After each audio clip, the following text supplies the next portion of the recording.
Hello বন্ধুরা, তোমরা কেমন আছো? আশা করি তোমরা সবাই ভালো আছো। প্রীতির রান্নার হেসেলে সবাইকে স্বাগত জানাই।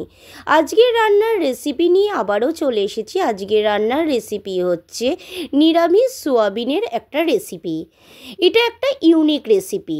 যদি আপনাদের রান্নার রেসিপিটা সবার ভালো লাগে, লাইক, শেয়ার, কমেন্ট করতে ভুলো না। যারা এখনও আমার চ্যানেলটাকে সাবস্ক্রাইব করনি তারা আমার চ্যানেলটাকে প্লিজ সাবস্ক্রাইব করে দিও। চলো দেখে নিই রান্নাটা কিভাবে আমি তৈরি করব। প্রথমেই আমি এখানে সোয়াবিন নিয়ে নিয়েছি। তারপর এখানে আমি আধা ঘন্টা আগে ভিজিয়ে রেখেছি কাজু, কিশমিশ আর চালমগজ। প্রথমেই আমি কড়াইতে জল দিয়ে দিয়েছি। এবার সোয়াবিনগুলো দিয়ে দিচ্ছি সেদ্ধর জন্য। এবার 10 মিনিট আমি ঢাকনা চাপা দিয়ে দিচ্ছি সেদ্ধ হওয়ার জন্য। এদিকে আমি মিক্সার বোলের মধ্যে আমি এইগুলো যেগুলো ভিজিয়ে রেখেছি সেগুলোকে আমি পেস্ট করে নিচ্ছি। এইদিকে দেখো আমার সোয়াবিনটাও কিন্তু সেদ্ধ হয়ে গেছে। এবার আমি গ্যাসের ওভেনটা অফ করে দিয়ে এবার সোয়াবিনগুলো একটা বোল সেটে তুলে নিচ্ছি।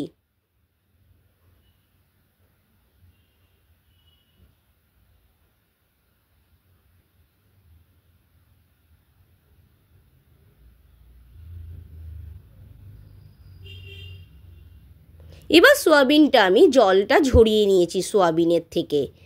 এরপর আমি একে একে দিয়ে দিচ্ছি জিরের গুঁড়ো, তারপর দিয়ে দিচ্ছি পরিমাণ মতন ধনের গুঁড়ো, তারপরে দিয়ে দিচ্ছি অল্প পরিমাণ হলুদের গুঁড়ো, তারপরে দিয়ে দিচ্ছি নুন, তারপরে দিয়ে দিচ্ছি ফেটিয়ে রাখা টক দই।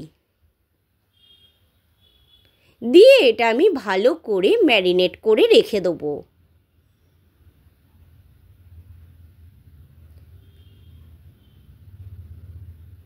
এবার আমি 10 মিনিট ম্যারিনেটের জন্য দিয়ে দিচ্ছি ম্যারিনেট করতে। তারপর কড়াইতে তেলের মধ্যে সর্ষের তেলের মধ্যে দিয়ে দিচ্ছি 2টো তেজপাতা, শুকনো লঙ্কা, 7-8টা গোলমরিচ, গোটা গোলমরিচ, তারপর দিয়ে দিচ্ছি গোটা জিরে, তারপরে দিয়ে দিচ্ছি এলাচ, দারচিনি, লবঙ্গ। দেওয়ার পর দিয়ে দিচ্ছি লঙ্কার গুঁড়ো, দিয়ে একটু ভালো করে নাড়িয়ে নিচ্ছি। তারপরে দিয়ে দিচ্ছি পরিমাণ মতন হলুদ গুঁড়ো, দিয়ে আবারও আমি ভালো করে নাড়িয়ে নিচ্ছি। তেলের মধ্যে এই দুটো দিলে কি হবে, কালারটা ভালো আসবে। দেখো কালারটা কত ভালো এসে গেছে। এরপর দিয়ে দিচ্ছি গ্রেট করে রাখা আদা কুচি। আদা কুচি দিয়ে আমি ভালো করে একটু নাড়িয়ে নিচ্ছি, নাহলে কি হবে আদার সেন্টটা সেটা ভালো বেরোবে। এরপর আমি 10 মিনিট যেটা ম্যারিনেট করে রেখেছি সোয়াবিনটা সেটা আমি দিয়ে দিচ্ছি। দিয়ে ভালো করে আমি নাড়িয়ে চাড়িয়ে নিচ্ছি।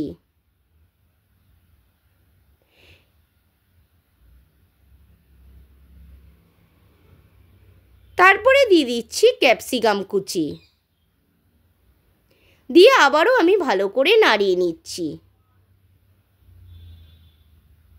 5 মিনিটের জন্য আমি এটা ঢাকনা চাপা দিয়ে দিচ্ছি।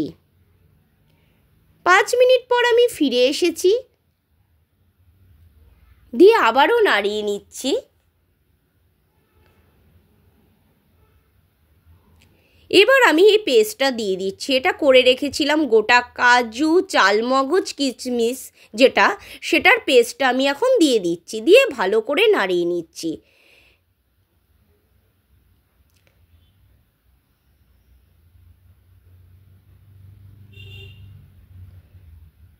তারপরে পরিমাণ মতন দিয়ে দিচ্ছি নুন, আর দিয়ে দেবো চিনি। এটা রুটি, পরোটা, লুচি সবার সাথেই কিন্তু ভালো লাগবে খেতে। আপনারা বাড়িতে ট্রাই করে দেখতে পারেন।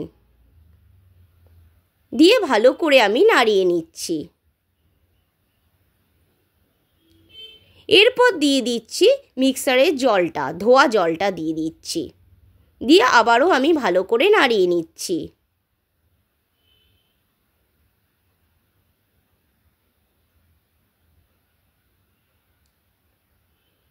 এবার আমি 5 মিনিটের জন্য ঢাকনা চাপা দিয়ে দিচ্ছি। 5 মিনিট পর ফিরে এসেছি। ফিরে আবারও আমি হালকা হাতে একটু নাড়িয়ে নিচ্ছি।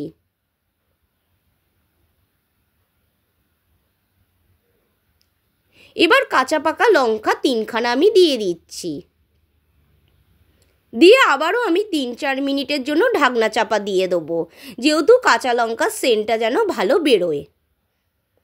আবার 3-4 মিনিট পর আমি ফিরে এসেছি। দেখুন আমার রান্নাটা কিন্তু রেডি হয়ে গেছে। আর গ্যাসের ওভেনটা আমি এখন অফ করে দেবো। যদি রান্নার রেসিপিটা যদি আপনাদের ভালো লাগে, কমেন্টে আমাকে জানাতে কিন্তু ভুলবেন না বন্ধুরা।